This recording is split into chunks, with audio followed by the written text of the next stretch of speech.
Bro, That's the Harry Potter trilogy. Bro, that's like all a Star Wars. You watched Lord of the Rings So, but in Penalties. then obviously... That is mad.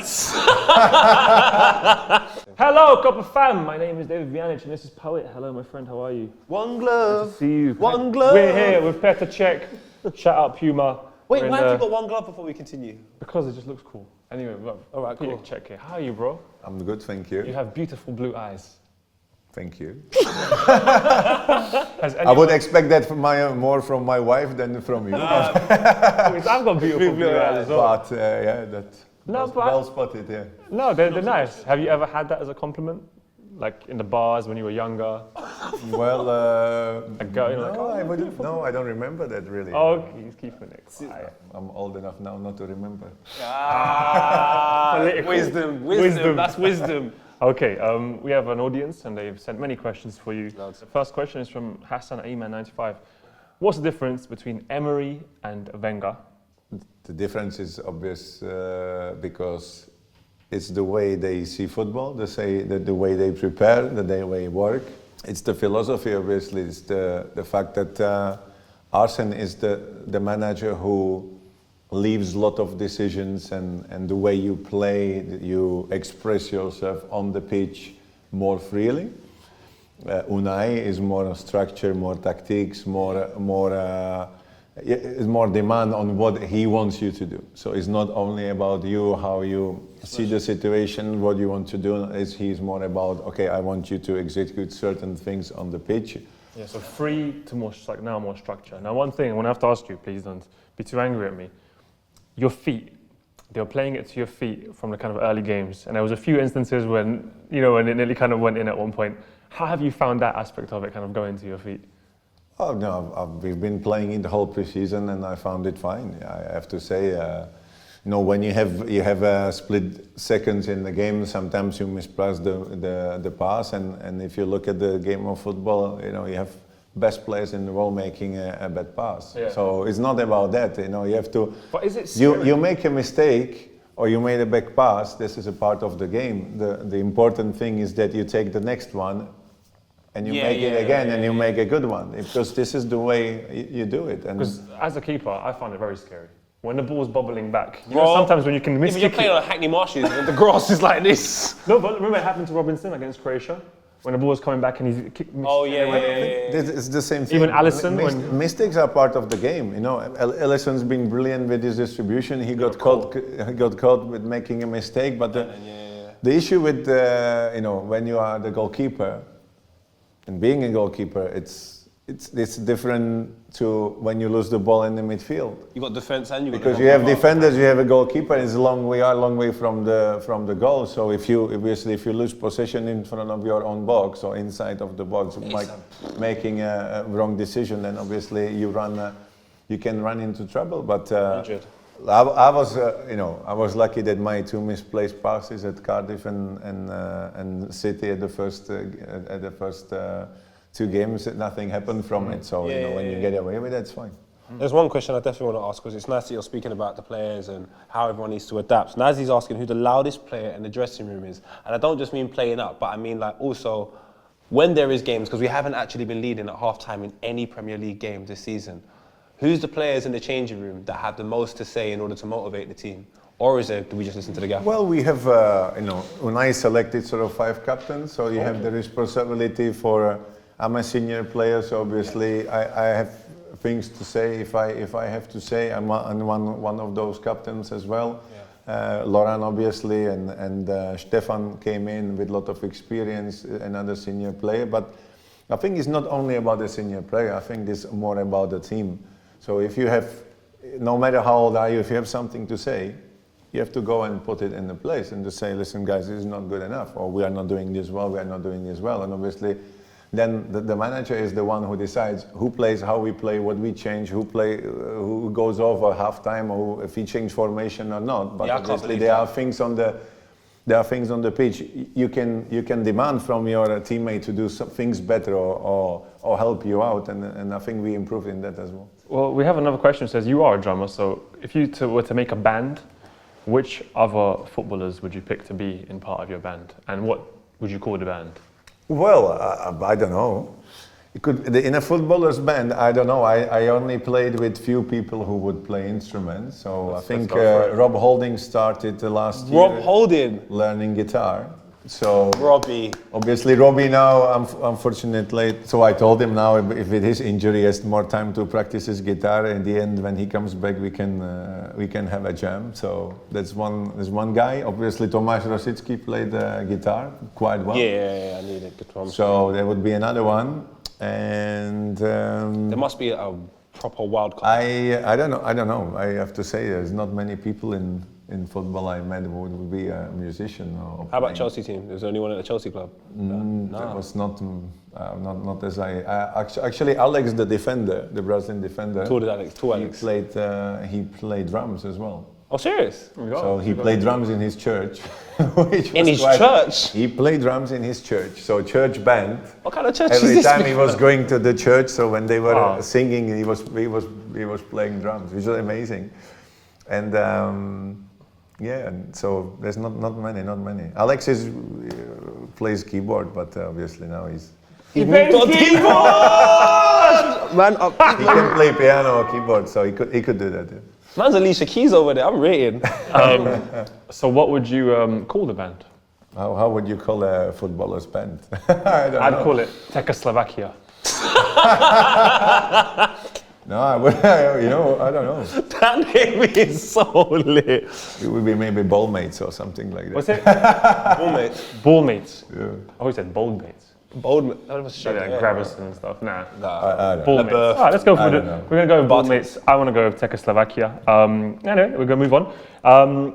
February's only says, do you have a favourite save you've made in terms of significance of the team, importance in the season? And maybe let's just go with what's your personal favourite save? Well, it's my personal favourite save. There's only one.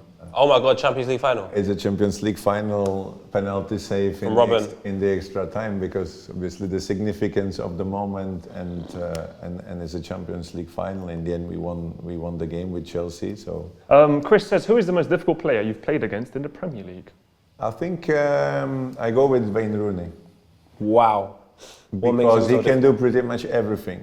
So he's one of those guys who his work rate is absolutely immense, running all the time, pressing, and as well he's very clever and he can do anything. So he can lob you from 40 yards, he can try to chip you in from the box, and then he's very clever what he's doing.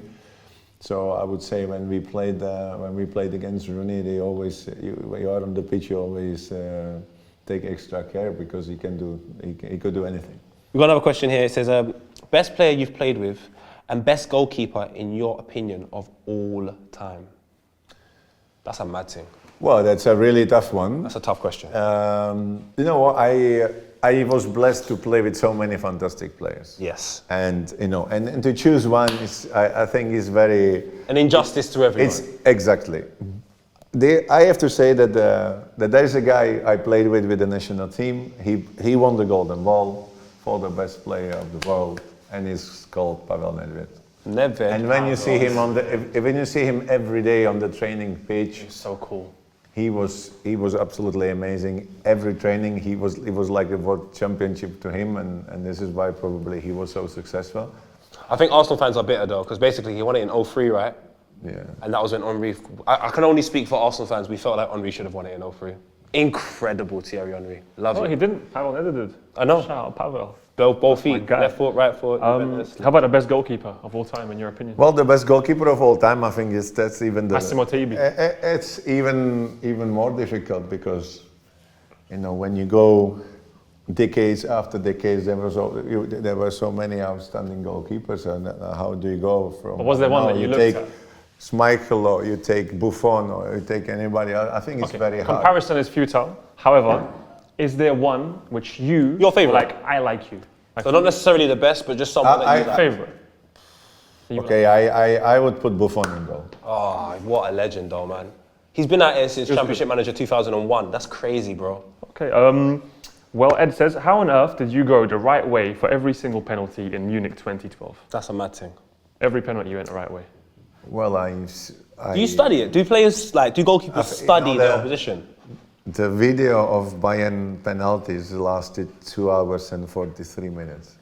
You had to watch 2 hours and It was 43 minutes. 2 hours and 43 minutes of watching every possible player. All right. So did you do that yourself? Shooting a penalty.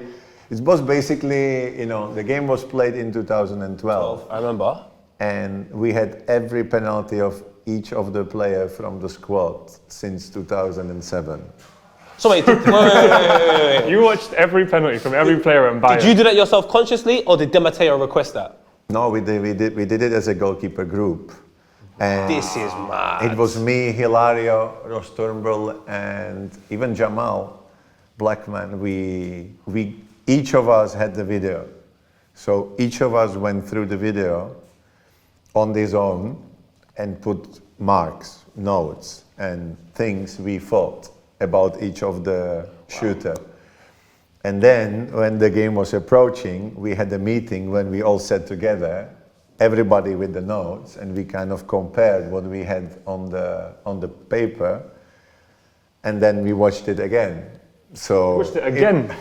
So you watched 4 hours and nearly 45 minutes of just people taking No, I've seen it penalties. about 3 times, so it was probably more 7 You hours. watched 7 hours. About 8 hours, bro. That's the Harry Potter trilogy. Bro, that's like all. That's all of Star Wars. You watched Lord of the Rings So, but in penalties. then obviously, That is mad. but then it helped. Yeah, maybe that's asked the question. Yeah, might have been a coincidence, but I don't know. Having watched all these you videos, studied. I wouldn't say it was a coincidence. Yeah. This, Max says, do you actually wear your cap in contract negotiations like on FIFA 19? I will have to probably. No? That scene appeared. And obviously everybody was loading in on the social media saying me, oh, you're wearing a hat in a... So I took it with a bit of a banter, and I said, no, it's not right. I would have a tie with the helmet. I remember that. I saw it. I don't, because that, I was there with the suit and the helmet, but not with the tie. Tie. Yeah. So that was the thing. So I don't know. Maybe I will have to turn up like that now. You That would might be have so to. funny. You might have to. Well, the WhatsApp group, the Arsenal WhatsApp group, do you have one? Do you guys have a players WhatsApp group? We do players in WhatsApp group, yeah. Have you got like a name for it? Like a special name or just... No, we call it logistics because all the logistics comes on that. That's the main reason why we have the group is all the logistics which are happening throughout the club. Is there another banter group, like one where you kind of... They have banter in that group, logistics. This logistics one turns up quickly into the banter group, but you start deleting all these things because otherwise you get lost in what is Lost where. in the But, source. So who is the biggest... leaves them? Who is the biggest joker in the group? well, it used to be Santi Cazorla, believe it or not. Oh. But now I would say Laka and Musti. Oba can do a lot of things, Seat as well. So there's this kind of group, but Musti likes to. Who only talks in emojis? We don't have one here, I don't think. Oh wow, okay. Who's a silent member? A silent member. Doesn't say nothing in the group, just sort of watches it, comes in every now and then. I reckon it's you. No, it's not me. No. I would say Lucas. Wow. Who is the easy target that you guys know? Matteo. Yeah, he's really funny. So he's a easy target. Yeah, but he make himself an easy target. But he's innocent. But who's the most savage person? Who's the person that doesn't care, will just say anything, like, doesn't mind? Everyone's really nice. at Yeah, we Arsenal. probably have to choose one. Actually, Matteo can be the same. This one as well. Huh? He can say things, but I would say probably Laka. He can joke about things. Or is there a ladies' man? We all have one of those. No, we don't have one. Oh, okay. We don't All have good, one. respectable We young have- people that are no, focused we on don't have football. one. No, we are lucky we don't have one. All right, last one. Who is the guy that always sends voice notes? Emmy maybe. Emmy always recording on the voice notes, yeah. Amazing. But not on the group. Usually with his friends, and I would say Granit as well. He likes voice notes, yeah. Well, we've got the WhatsApp exclusive. We do have to end, unfortunately. I could sit here for ages with you talking about goalkeeping, Legend, man. life, and many other things. Have you been going gym? Because you look. Like you'll punch me You've out. been going gym. You're a bouncer now. We were saying that you've become I've a been security always guard. going gym. No, but Serious? you. It's just because now the Bro, look at your thighs. You got a No, whack. I always had that, but You got Memphis to fight. But the thing is that now we have the shirt which is actually slim fit. Oh. So actually, finally, somebody noticed that I've been for all those years going to the gym. Yeah. Because you've aged almost like Perlo. It's like not fair. wine. You look. You get better. You've gotten younger. I'm like wine here. Benjamin Button. There you go. Well, Petr Cech, which left for you to say is have a nice to the camera. thank you very We much. are out. You have to say. Oh, hi Nacho Mario, how are you? Hey, Nacho, how are you? Mario, Come in, say hi. Come in, just say I'm hi. gonna say hi at the end of the video. Hello, say hello. 12 points from the dressing room. All right, you have to say end with have a nice. Have a nice. Have a nice. Gracias.